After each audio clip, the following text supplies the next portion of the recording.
Discourse on the Arts and Sciences by Jean-Jacques Rousseau. تحریر اور پیشکش سید عرفان علی. www.syedирfanali.com. فلسفے کی پیچیدگیوں سے بچتے ہوئے ان حقائق کو پیش کرنا میرا مقصود ہے جو انسانی خوشی کی بنیاد ہیں. اگرچہ میں بہت سے لوگوں کی سوچ کے خلاف بات کر رہا ہوں جس سے وہ ناخوش ہوں گے اور مجھے تنقید کا نشانہ بنائیں گے، مگر میں اپنی جگہ موجود رہوں گا اور پڑھے لکھے اور ان پڑھ کسی کی خوشی ناخوشی کو دیکھے بغیر سچی اور کھری بات کہوں گا. ہم موجودہ زمانے کے نظریات سے متاثر ہوتے ہیں، مگر وہ جس سے خواہش ہو کہ مستقبل میں اس کا نام قائم و دائم رہے، اسے آج کے لوگوں کو خوش کرنے کے لیے نہیں بلکہ کسی کی پرواہ نہ کرتے ہوئے سچ لکھنا چاہیے. سوال اٹھایا گیا ہے کہ ہمارے اخلاق پر علم و فنون کی ترقی نے کیا اثر ڈالا ہے. علم و فنون سے اخلاق پر مثبت تبدیلی آئی ہے یا منفی؟ تو میں سچی اور کھری بات کروں گا. ایماندار انسان کی طرح اصولی بات پر قائم رہوں گا. عالم و فاضل لوگ تو یقیناً علوم و فنون کے گن گائیں گے اور میرا دل علوم و فنون کے لیے حقارت کا جذبہ رکھتا ہے، تو سوچتا ہوں کس طرح اپنی بات عالم و فاضل حضرات کے سامنے پیش کروں. ہاں، میں سچا ہوں، مگر اپنی بات کی سچائی کو کن الفاظ میں بیان کروں یہ مشکل مرحلہ ہے. سچی عدالتیں بات سنتی ہیں اور سچ ان کے خلاف بھی ہو تو اپنے خلاف بھی فیصلہ سنا دیتی ہیں، اور میرے لیے بھی ایسا ہی موقع ہے کہ سچی بات زبان پر لاؤں اور انصاف کا طلبگار بنوں، اور کم از کم اپنے ضمیر کے سامنے تو فتح مند ہی رہوں گا. وہ منظر کتنا دلنشین ہوتا ہے جب انسان اپنی ہمت اور کوشش سے خود کو تاریکیوں سے نکال کر روشنیوں میں لے آتا ہے اور اپنی عقل سے درست راستہ دیکھتا ہے. کیسی بلندی تک وہ خود کو لے جاتا ہے اور پھر سب سے بڑھ کر اور مشکل کام بھی سر انجام دے ڈالتا ہے، یعنی اپنے اندر جھانک کر اپنے آپ کو پڑھتا ہے، دیکھتا ہے اس کے فرائض اور ذمہ داریاں کیا ہیں. اور کئی نسلوں سے ایسا ہی ہو رہا ہے. چند صدیاں پہلے یہی یورپ جو آج عظیم کہلاتا ہے جہالت سے بھی بری حالت میں تھا. علم و فنون اپنا مقام کھو چکے تھے اور فضول علمی بحثیں جو جہالت سے بری ہوتی ہیں غالب آ چکی تھیں. انتظار تھا اور ضرورت تھی تبدیلی کی، انقلاب کی جو انسان کی اصل اور گمشدہ سوچ کو واپس لائے. اور کچھ ایسا ہی ہوا، مگر اس جگہ سے جہاں سے امید نہ تھی، یعنی مسلمانوں کی وجہ سے ہم میں نئی روح بیدار ہوئی. قسطنطنیہ کا تاج گرا اور یونان کی عظمت اٹلی اور پھر فرانس میں پہنچ گئی. ادب اور علوم وہاں پہنچے، تحقیق کی، اجتہاد کی، لکھنے لکھانے کی روایت پڑھی اور انسان دوسرے انسان کے لیے محبت محسوس کرنے لگا. یہ تعلیم ہی ہے جو انسان کی آزادی کے فطری احساس کو ختم کر کے اسے غلام بنا دیتی ہے اور انسان کو تہذیب یافتہ اور قوم کو تہذیب و تمدن کی بلندیوں تک لے جاتی ہے. یعنی تعلیم بھاری زنجیر کو پھولوں کے ہار ڈال کر چھپائے رکھتی ہے. علوم و فنون نے شاہی تختوں کا ساتھ دیا، انہیں مضبوط کیا، اور بادشاہ بھی تو قابل لوگوں کی حوصلہ افزائی کرتے اور کھیل تماشوں کی بھی. وجہ یہ ہوتی کہ سب لوگ ایک خاص طرح سوچنے لگیں، چند مخصوص چیزوں کی طرف دیکھیں، تنگ نظر ہو جائیں، اور یہ بھی کہ غیر فطری اور مصنوعی ضروریات کے جال میں پھنس جائیں، گویا بے شمار زنجیریں اپنے اوپر مسلط کر لیں۔ سکندر اعظم نے ماہی گیروں پر فتح حاصل کر کے انہیں زبردستی تہذیب یافتہ زندگی گزارنے پر مجبور کیا۔ وہ دیکھیں امریکہ کے وحشی جو بغیر لباس ہیں اور شکار پر ان کی زندگی بسر ہوتی ہے، انہیں غلام نہیں بنایا جا سکا۔ انہیں کوئی خرید کیسے سکتا ہے؟ انہیں تو حاجت ہی نہیں۔ جدید معاشرے میں مصنوعی اشیاء غالب ہیں، صرف دکھاوا ہے۔ لوگ خوش ہو کر خلوص سے مل رہے ہوتے ہیں، نفاست بھی ہوتی ہے، تواضع بھی، مگر اصل میں صرف دکھاوا اور بناوٹ، دل میں کچھ اور زبان پر کچھ اور۔ لوگ اس مصنوعی دکھاوے کی تہذیب سے مروب ہو جاتے ہیں اور غلامی کو نعمت سمجھ کر قبول کرتے ہیں۔ تہذیب و تمدن، علوم و فنون جس قدر سادہ اور معصوم نظر آئیں گے، اتنا ہی لوگوں کو جال میں پھنسائیں گے۔ پرانے وقتوں میں ایتھنز اور روم کی اس کی شان و شوکت اور عظمت کی وجہ سے بے پناہ تعریف کی جاتی تھی۔ ہمارا دور اور ملک تہذیب کی ان خوبیوں میں گزشتہ تمام ادوار سے آگے نکلتا دکھائی دیتا ہے۔ آج ہم علمیت بگارنے کے بجائے فلسفیانہ انداز میں بات کر رہے ہیں، دلوں کو مسخر کرنے والے انداز۔ یہ انداز وسعت نظر اور طویل تجربے سے حاصل ہوا، مگر افسوس ہمارے ظاہر و باطن میں تضاد ہے۔ ہماری دل و زبان دو مختلف سمت میں جا رہے ہوتے ہیں۔ ہم جو کہتے ہیں وہ کرتے نہیں۔ تہذیب صرف دکھاوا ہے، اور نیکی سے اس کا دور کا بھی واسطہ نہیں۔ نیکی صرف دکھاوا ہے۔ فلسفہ حقیقی نہیں، مصنوعی ہے۔ وہ دیکھیں کتنا شاندار اور قیمتی لباس ہے، اس کا مطلب یہ ہے کہ وہ امیر ہے، دولت ہے اس کے پاس۔ رکھ رکھاؤ کے دکھاوے سے یہ بھی کہا جا سکتا ہے کہ ذوق بہت اچھا ہے اس کا، لیکن اگر حقیقی تندرستی اور مردانگی دیکھنی ہے تو وہ شاہوں کے وزیروں کے قیمتی لباسوں کے نیچے جسم کے اندر نہ ملیں گی، بلکہ محنت کرتے ہوئے مزدور کے اس جسم میں ملے گی جس میں موٹا اور کم قیمت لباس موجود ہے۔ اصل نیکی دکھاوے سے، نمائش سے دور ہوتی ہے۔ نیکی تو روحانی توانائی کا نام ہے۔ بیش قیمت لباس سے جسم کے عیب چھپائے جا سکتے ہیں، کمزوری بھی چھپ سکتی ہے، مگر جس پہلوان کو اپنی جیت عزیز ہوتی ہے، جسے اپنے اوپر اعتماد ہوتا ہے، وہ بغیر کپڑوں کے لڑنا پسند کرے گا تاکہ کوئی شے اس کی لڑائی میں رکاوٹ نہ بنے۔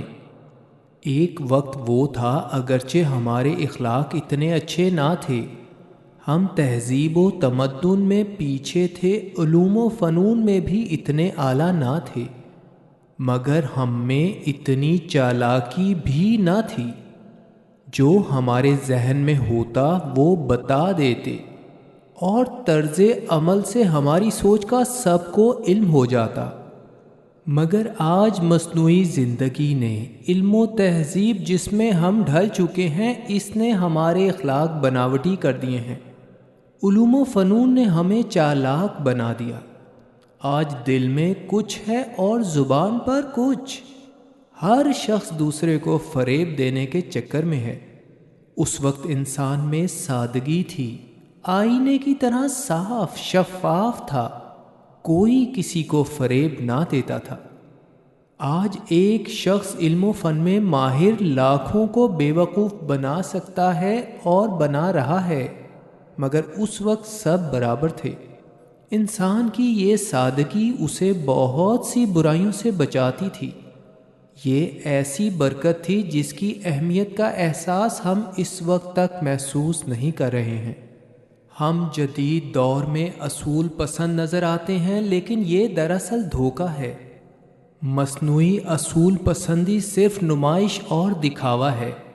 تہذیب نے ہر شخص کو رسم و رواج اور قانون کا پابند تو بنا دیا، تمام دماغ ایک ہی سانچے میں ڈھال دیے گئے، مگر سوچنا یہ بھی ہے کہ یہ رسوم و رواج اور قانون کہیں احکامات فطرت سے تصادم تو نہیں کر رہے۔ تہذیب کے اصول قانون فطرت کے خلاف ہیں، یعنی ہم فطرت کے خلاف قوانین پر عمل کرنے پر مجبور ہیں۔ ہم کیا سوچتے ہیں، کیا کرنا چاہیے، یہ کہنے کی جرت ہمیں معاشرہ دیتا ہے نہ تہذیب۔ ہم سوسائٹی کا، معاشرے کا حصہ ہیں، اور تمام لوگ ایک ہی کام کرتے ہیں۔ یہ دیکھنے کی مہلت نہیں، یہ سوچنے کی اجازت نہیں کہ یہ درست ہے یا غلط۔ اور اس وقت غلطی کا اندازہ ہوتا ہے جب برا وقت آتا ہے اور ہم اکیلے کھڑے ہوتے ہیں۔ دوست اور دشمن کی اس وقت پہچان ہوتی ہے، مگر یہ پہچان تو بہت پہلے ہونی چاہیے تھی، جو معاشرے کے بندھن کی وجہ سے نہ ہو سکی۔ ایک دوسرے پر شک کی بنیاد جنم لیتی ہے، اور سچی دوستی اور خالص عزت ختم ہو جاتی ہے۔ وہ دیکھیں وہ کتنا خوش اخلاق ہے، مگر اصل میں اس کے دل میں حسد، دھوکہ، نفرت ہے۔ یہ صاف دلی اور خوش خلقی تو صرف نمائش ہے۔ ایک طرف قسم کھانا برا ہے تو دوسری طرف مذہب کی بہت بڑی بڑی برائیاں ہمیں نظر نہیں آتیں۔ ہماری تعریف ہمارے سامنے نہ کرو یہ خوشامد ہے، مگر دوسروں کی برائیاں سننا جائز ہے۔ دوسری قوموں سے نفرت کا جذبہ ختم ہو رہا ہے، مگر اپنے وطن کی محبت تو رہنی چاہیے۔ جہالت کو برا خیال کیا جاتا ہے، مگر ہر شے کو شک کی نظر سے دیکھا جانے لگا۔ ایک فرانسیسی فلسفی نے کیا خوب کہا کہ بحث و مباحثہ میں پسند کرتا ہوں، مگر ان کے ساتھ جو اس کے قابل ہوتے ہیں۔ امیروں کے ساتھ ان کی تفریح کے لیے نہیں، نہ ہی اپنی قابلیت جھاڑنے کے لیے۔ آج بہت سی برائیوں کو اخلاق کا درجہ حاصل ہے۔ نیک نظر آنے والوں میں سادگی دکھاوے کی اور مصنوعی نظر آتی ہے۔ سمندر کے مد و جزر چاند پر اتنا انحصار نہیں کرتے جتنا آج ہمارے اخلاق علوم و فنون کے قبضے میں ہے۔ افسوس کہ جہاں علم و فن آیا وہاں سے نیکی رخصت ہو گئی۔ ہر زمانے اور ہر ملک میں ایسا ہی ہوا۔ علم و فن میں ترقی جہاں جہاں ہوتی گئی وہاں وہاں اخلاق خراب ہوتے گئے۔ یہاں علوم و فنون کا بول بالا ہے، تواضع ہے، لطف و کرم کی بارشیں ہیں، نیکی ہے، خدا ترسی ہے۔ ہر شخص دوسرے کا خیال رکھنا چاہتا ہے، مگر ہمارا اصل اخلاق کہاں ہے یہ کوئی نہیں جان سکتا۔ صرف نمائش ہمارے سامنے آتی ہے، حقیقت نظر نہیں آتی۔ کیسی کیسی عظیم سلطنتیں گزری ہیں۔ علم و تہذیب کا پہلا مدرسہ مصر، زرخیز زمین، روشن آسمان۔ دنیا میں حکمت و فلسفہ اور فنون لطیفہ نے یہاں سے آغاز کیا۔ سیسوسٹرس دنیا کو یہاں سے فتح کرنے نکلا، مگر بالآخر کیمبسز نے اس پر قبضہ کیا۔ اس ملک پر قبضہ جس نے خود تمام دنیا پر حکمرانی کا خواب دیکھا تھا، اور یہی وہ ملک تھا جس پر یونانی، روم، عرب اور ترک حکومت کرتے رہے۔ اگر یونان کو دیکھیں تو ان بہادروں نے کہاں تک اپنے قدم پہنچا دیے۔ چونکہ علوم و فنون ابتدائی مرحلے میں تھے اس لیے کسی کو تکلیف نہ پہنچا سکے، مگر ان میں ترقی ہوئی، عادتیں اور خراب رسوم و رواج نے اپنے پیر جمائے اور عیاشی، سستی و کاہلی اس میں آئی۔ علوم و فنون کی ترقی ہوئی اور محکومی و غلامی یونان کا مقدر بنی۔ ایک کے بعد ایک انقلاب آنے شروع ہوئے۔ ڈیموسٹینیز جیسی عظیم خطابت سے بھی اس کی روح بیدار نہ ہو سکی۔ روم کی عظمت کسانوں کی وجہ سے تھی اور بنیاد ڈالنے والا خود بھی چرواہا تھا، لیکن جب اینیس اور ٹیرنس جیسے نام آئے تو اس میں زوال آئے۔ کس قدر نیک تھے یہاں کے لوگ، مگر اوویڈ، کیٹلس، مارشل اور ان جیسے فحاش اور گندے لکھنے والوں نے مقدس نیک زمین کو برائی کا استعارہ بنا دیا، اور یہ تہذیب یافتہ کہلانے والی قوم غیر تہذیب یافتہ قوموں کی نظر میں مذاق بن کر رہ گئی۔ یہ وہ قوم تھی جو لوگوں کو غلام بناتی تھی، مگر تہذیب و تمدن کی ترقی سے خود غلام بن گئی۔ اور ابتدا اس دن ہوئی جب اپنے ایک نالائق شہری کو اچھے مزاج کا بادشاہ کا لقب دیا، سیاہ و سفید کا مالک بنایا، تمام دنیا کا مرکز نگاہ اور شان و شوکت میں لاجواب قسطنطنیہ، ایسا صاف و شفاف چشمہ جسے علوم و فنون کے سیلاب نکلے، اور جدید دور کا یہ بانی کہلایا۔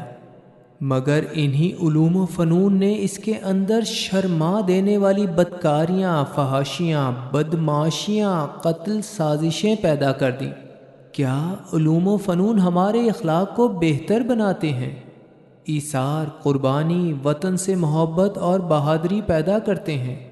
اگر ایسا ہے تو چین جیسی عظیم الشان سلطنت جہاں علم کی بے پناہ قدر کی جاتی ہے، اس ملک کو ناقابل تسخیر اور فہم و فراست میں سب سے آگے ہونا چاہیے۔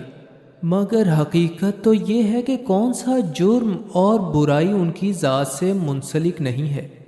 یہ کیسے ہو گیا کہ علوم و فنون کی رسیا یہ قوم جاہل و ظالم تاتاری قوم کے حملوں کے سامنے بے بس نظر آئی؟ تو ثابت ہوا کہ علم نے غلاموں کی نسل پیدا کی۔ علوم و فنون کے عطا کردہ القابات کس کام آئے؟ آئیے اب نظر ڈالتے ہیں ان اقوام عالم پر جن کے اخلاق نیکی کی بنیاد پر بے حد بلند نظر آتے ہیں، اور یہ وہ قومیں ہیں جنہوں نے فضول علم و فن کی برائیوں سے اپنے آپ کو بچا کر راحت و سکون کی دولت سمیٹی۔ ایرانی جنہوں نے نیکی کی تعلیم آج کے علوم و فنون کی طرح حاصل کی، اور اس خوبی نے ایشیا پر فتح حاصل کی۔ جب ہم دولت، عیاشی، روشن خیالی کی برائیوں سے پریشان ہو جائیں تو ذہنی سکون کے لیے جرمن اور دیگر نسلوں کی سادگی اور پاکیزگی کو دیکھ لیں۔ آج دنیا کے بہت سے قبائل جنہیں وحشی کہا جاتا ہے، وہ علم و فن اور فلسفے کی بیکار بحثوں سے دور سادہ اور فطری زندگی بسر کر رہے ہیں۔ وہ جدید خراب تہذیب کی اخلاقی اور نمائشی زندگی سے بھرپور آگاہ ہیں، اسی لیے تو اپنے سادہ مشاغل کو تہذیب یافتہ قوموں کی دماغی ریاضت پر فوقیت دیتے ہیں اور شاندار زندگی گزارتے ہیں۔ یونان کے عظیم شہر ایتھنز تو جیسے انسانوں کی نہیں دیوتاؤں کی بستی تھی۔ علوم و فنون کے جھنڈے گاڑے جا رہے تھے وہاں، کلام جمع ہو رہے تھے ظالم حکمران کے ہاتھوں۔ تو دوسری طرف اسی جگہ دوسرا شہر اسپارٹا علم پر نہ تو غرور کرتا بلکہ علم و صاحب علم، فن اور اہل فن کو اپنے سے دور رکھ رہا تھا۔ دونوں آگے بڑھتے رہے۔ ایتھنز کے علوم و فنون نے کیسے کیسے عالم پیدا کیے، کیسی کیسی عمارتیں بنی، شاعری، مصوری، مگر دوسرا شہر جہاں ایسی کوئی شے نہ تھی، وہ بہادر لوگوں سے بھری تھی، نیک، سچے اور سادہ لوگ جن کے ہر سانس میں نیکی داخل ہوتی، اور جو ایتھنز کی مصنوعی یادگاروں سے بہت بلند تھی۔ خود ایتھنز کے چند عقل مند لوگوں نے اس مصنوعی علم و فضل سے خود کو بچایا اور نیک اور پارسا رہے، اور کہا کہ یہ دھوکے باز لوگ ہیں۔ اور سقراط نے بھی تو کہا تھا کہ یہ شاعر اور مصور خیال کرتے ہیں کہ دنیا کے عقل مند ترین انسان ہیں، چنانچہ یہ میری نظر سے گر گئے۔ اور میرے دل نے سچائی سے کہا کہ ان جیسے مت بنو، بلکہ تمہاری موجودہ حالت ہی بہتر ہے۔ وہ شاعر و خطیب کچھ نہیں جانتے اور کہتے ہیں کہ سب کچھ جانتے ہیں، اور سقراط کچھ نہیں جانتا اور کہتا بھی یہی ہے، لا علمیت کا اظہار برملا کرتا ہے۔ یہ وہ سقراط تھا جسے دیوتاؤں نے عقل مند ترین انسان کہا، مگر اس نے عالموں اور ان کی بکواس کو رد کر دیا۔ یہ دیانتدار انسان تھا جو سچ پر قائم رہا اور نام کی تہذیب و تمدن کے خلاف جہاد کیا۔ ہر طرف عالم فاضل و حکماں نظر آتے، مگر نہ زراعت کی طرف توجہ دی جاتی، نہ فوجی نظم و ضبط پر۔ اسی لیے تو کہا گیا کہ علم کی روشنی سے ایمانداری کے سورج کو گرہن لگنے لگا۔ ایک خاص اعلیٰ نسل پیدا ہوئی جس میں ایپیکورس، زینو، آرسیلس جیسے بلند نام تھے، مگر عقل مند لوگوں نے انہیں اچھا نہ سمجھا اور کہا کہ پرانے لوگ نیک ہوتے تھے۔ موجودہ لوگوں نے نیکی پڑھنی شروع کی تو نیکی ان سے دور چلی گئی۔ فیبریشیس، جس نے عظیم فتوحات کیں، اگر دوبارہ زندہ ہو جائے تو چیخ اٹھے، وہ عظیم سادگی کہاں گئی، نیکی کہاں گئی؟ عورتوں کے سے انداز، غیر زبانیں، جو قومیں تمہاری غلام تھیں آج تم ان کے غلام کیسے بن گئے؟ آج اگر دوبارہ دنیا پر حکمران بننا چاہتے ہو تو نیکی کو حکمران بناؤ، تھیٹروں کو تباہ کرو، مجسمے توڑ ڈالو، مصور مار ڈالو، اور وہ کنیزیں جو تمہارے اخلاق خراب کر رہی ہیں انہیں اپنے درمیان سے نکال باہر کرو۔ تہذیب، علم و فن جس نے اخلاق خراب کیے ان سے دور ہو کر دنیا کو پھر سے فتح کرو۔ دیکھو، جب عظیم حکمران فتح یاب ہوا تو نہ شیخی بگاری، نہ مصنوعی نمائش و آرائش کی، نہ بناوٹی تہذیب و آداب کو دیکھا، نہ علماء کی فضول بحثیں سنی۔ یہی تو وہ شاندار و با کمال منظر تھا جسے دنیا کے تمام علوم و فنون و تہذیب مل کر بھی نہیں دکھا سکتے۔ دوسروں کی بات چھوڑ کر اپنے آپ کو دیکھ لیتے ہیں۔ یہی تہذیب ہے تو آنکھیں شرم سے کیوں جھک جاتی ہیں؟ آج یہاں سقراط ہوتا تو زہر کا پیالہ نہ پینا پڑتا، بلکہ اس سے کہیں زیادہ خطرناک جام نوش کرنا پڑتا۔ حقارت، مذاق اور توہین کا پیالہ۔ آج یہاں کس قدر عیش پرستی ہے، جھوٹ ہے، شہوت پرستی ہے، غلامی ہے، اور یہ سب کچھ اس علم و تہذیب کا شاخسانہ ہے۔ جس طرح ماں اپنے بچے سے وہ شے چھینتی ہے جس سے اسے نقصان پہنچنے کا خطرہ ہو، اسی طرح فطرت و قدرت انسان کو علم جیسی خطرناک شے سے بچانا چاہتی ہے۔ وہ پریشانیاں نعمتیں ہیں جو علم سے دور رکھنے کی کوشش کرتی ہیں۔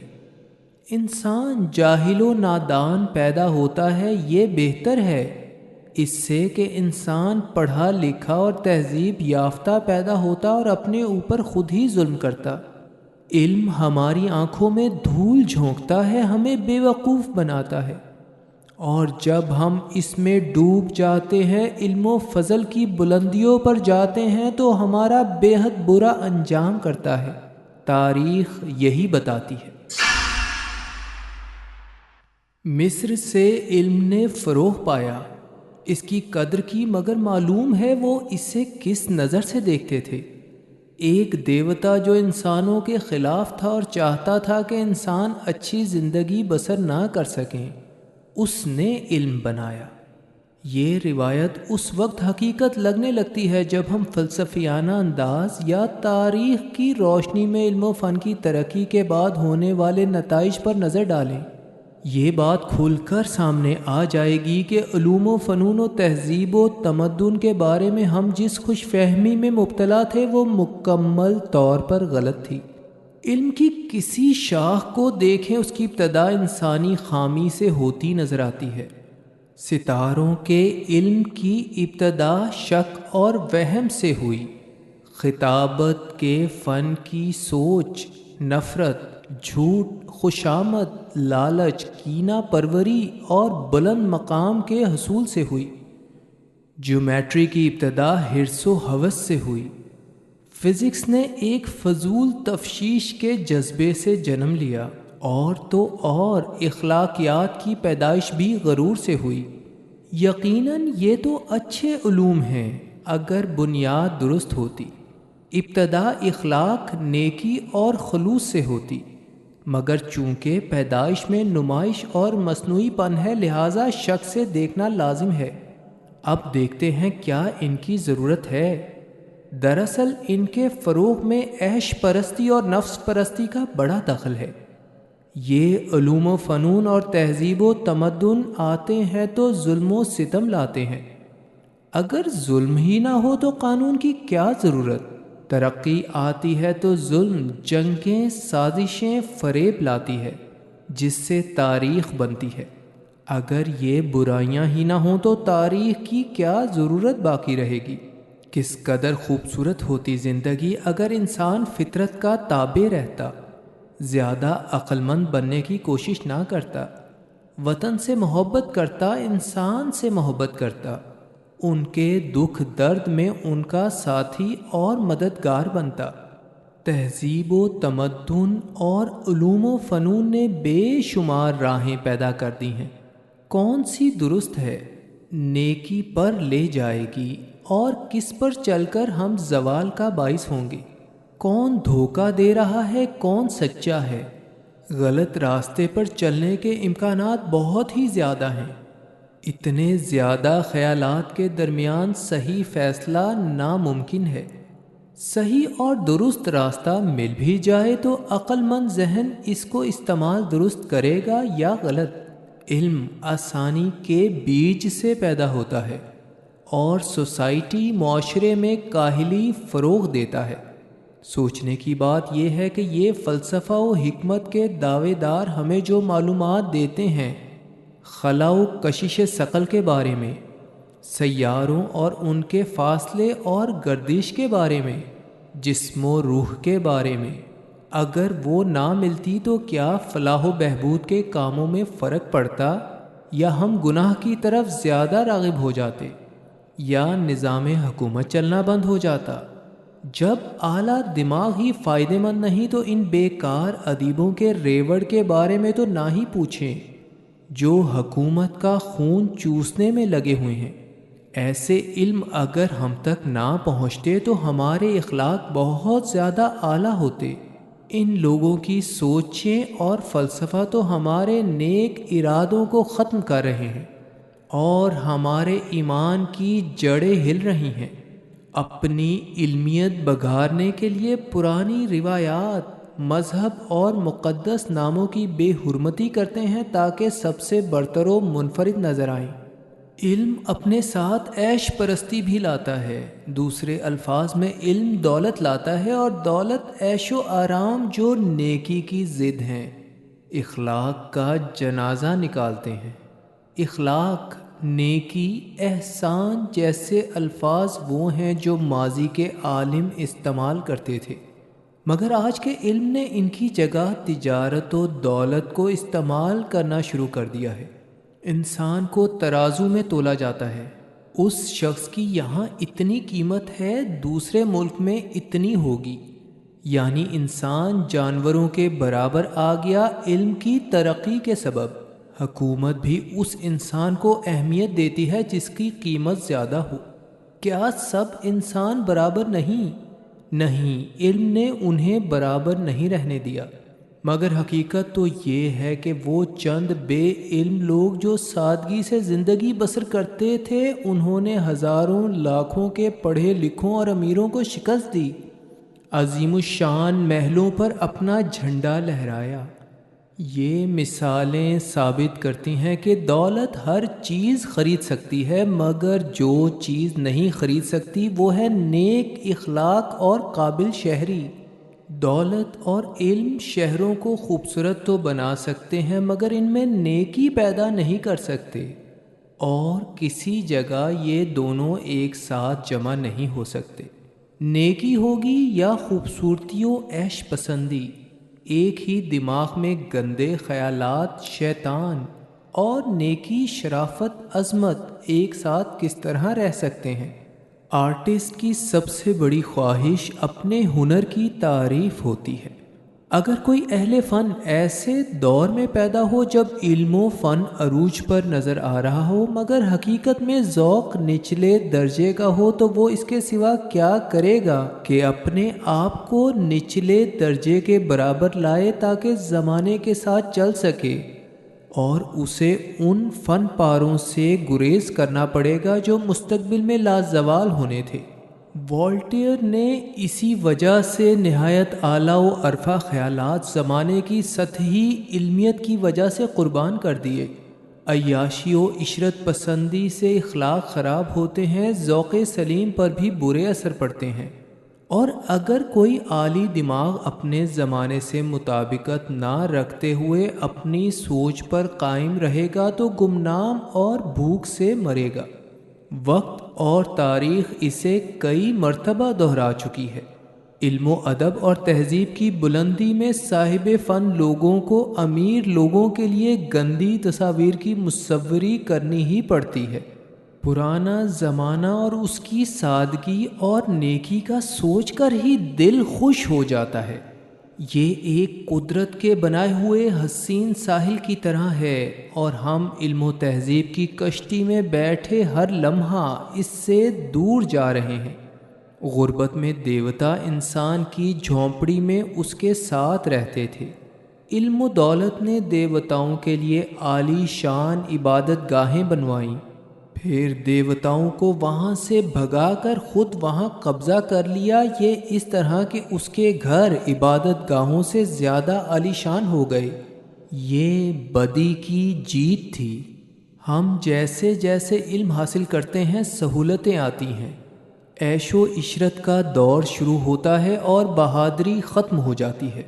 یونان پر قبضہ کرنے کے بعد ایک قوم نے کتابوں کی لائبریریاں اس لیے باقی رہنے دیں تاکہ لوگوں کو یاد رہے کہ انہی کی وجہ سے وہ سپاہیانہ مارکوں سے محروم ہوئے۔ قدرت نے بارہا یہ یاد دہانی کروائی ہے کہ علم و ادب اور شعر و شاعری کرنے والے عموماً غلامی کی زنجیروں میں جانے والے ہوتے ہیں۔ یونان کی پرانی ریاست میں لوگوں کو سخت محنت و مشقت کا عادی بنایا جاتا تھا، مگر آج ہمارے بہادر سپاہی چند دن بھوکے رہیں تو حقیقت سامنے آ جائے گی۔ بڑی بڑی عالی شان درسگاہیں طالب علموں کو ہنر تو سکھا رہی ہیں، مگر اچھا انسان اور اس کے فرائض کیا ہیں یہ سمجھانے میں ناکام ہیں۔ اس قدر قابل کہ رات کو دن اور دن کو رات ثابت کر دیں، مگر کاش انہیں سچائی، نیکی، انسان سے محبت، بہادری، عدل و مساوات کی تعلیم بھی دی جاتی۔ انسان کو مصروف رکھنا اچھی بات ہے، مگر مصروفیت خراب شے کے لیے ہو یہ بھی بری شے ہے۔ تو علم تو اچھی شے ہو سکتی ہے، مگر کون سا علم؟ یہ بہت اہم سوال ہے۔ اسپارٹا کی تعلیم دیکھیں، اخلاق پر زور اور عالم فاضل کے بجائے نیکی، بہادری، پرہیزگاری اور عدل سکھانے والے موجود تھے۔ افلاطون بتاتا ہے کہ ایران کے ایک شہزادے کی تربیت پیدائش کے بعد عورتوں کے بجائے اخلاق اور اوصاف میں بلند خواجہ سراؤں کے ذریعے کی گئی۔ اسے بہادری سکھائی گئی، شکار کرنا سکھایا۔ کچھ اور بڑا ہوا تو ایک عقل مند ترین شخص نے تربیت کی، دوسرے نے حق و انصاف کی تعلیم دی، تیسرے پرہیزگار شخص نے نفسانی خواہشات سے بچنے کے طریقے سمجھائے، اور چوتھے بہادر شخص نے ڈر اور خوف دل سے نکال دیا۔ دیکھیں کس طرح عالم فاضل بنانے کے بجائے اسے ایک نیک انسان بنایا گیا۔ علمی درسگاہیں نیک بنانے کے بجائے چالاک و عیار بنا رہی ہیں، عدم مساوات پیدا کر رہی ہیں۔ عقل مند کیا اپنی تعریف کی خواہش نہیں رکھتا؟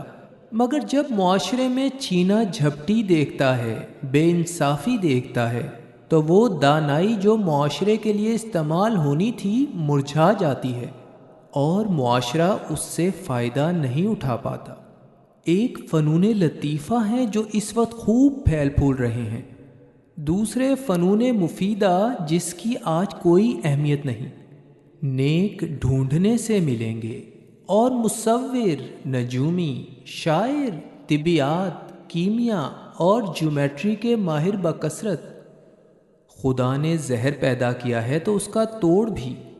چنانچہ کیا خوبصورت بات ہے کہ وہ انجمن جو علم کا فروغ کرتی ہے، وہی نیکی کی تلقین بھی اور اخلاق پر بھی زور دے رہی ہے، انعام بھی مل رہے ہیں۔ گزشتہ دور میں اگر کوئی خراب نظریہ ہوتا تھا تو وقت کے ساتھ مر جاتا تھا، مگر آج چھپائی کی وجہ سے ایسے خراب نظریات ہمیشہ کے لیے ذہنوں کو خراب کرتے رہتے ہیں۔ ہم ان کتابوں کی خوب تشہیر کرتے ہیں جو ہمیں پسند ہوں، اور دوسری کنویں میں ڈالنا برا خیال نہیں کرتے۔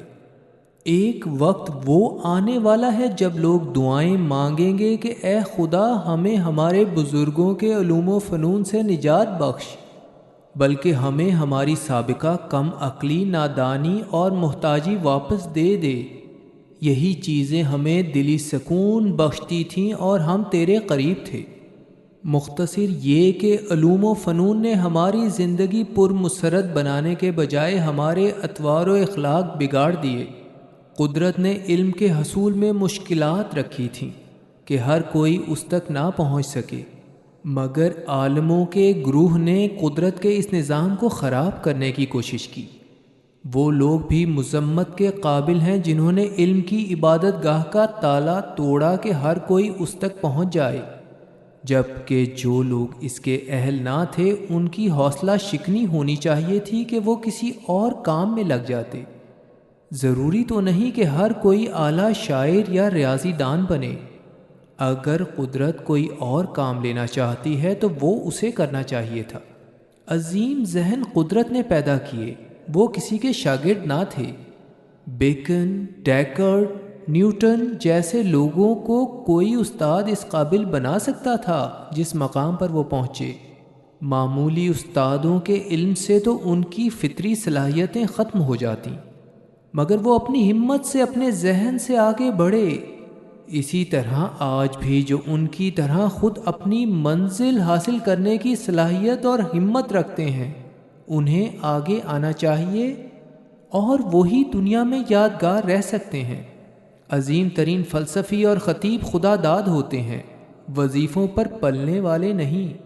کسی سے ہم زبردستی نیک کام تو کروا سکتے ہیں، مگر اس کی طبیعت نیکی کی طرف مائل کرنا بے حد مشکل ہے۔ اور بڑی نیکی یہ ہے کہ دانا لوگوں کی حوصلہ افزائی کی جائے، کیونکہ یہی تو جہالت کے اندھیروں کو ختم کرتے ہیں۔ یقیناً خراب علم کے بجائے نیکی، اخلاق، علم اور حکومت کو مل کر عوام کی خدمت کرنی چاہیے۔ عوام کی حالت خراب ہونے کی بڑی وجہ یہی ہے کہ علماء کم علم ہیں، سطحی علم پر یقین رکھتے ہیں، اور با اختیار لوگ اور عالم و فاضل دو مختلف راہوں پر گامزن ہیں۔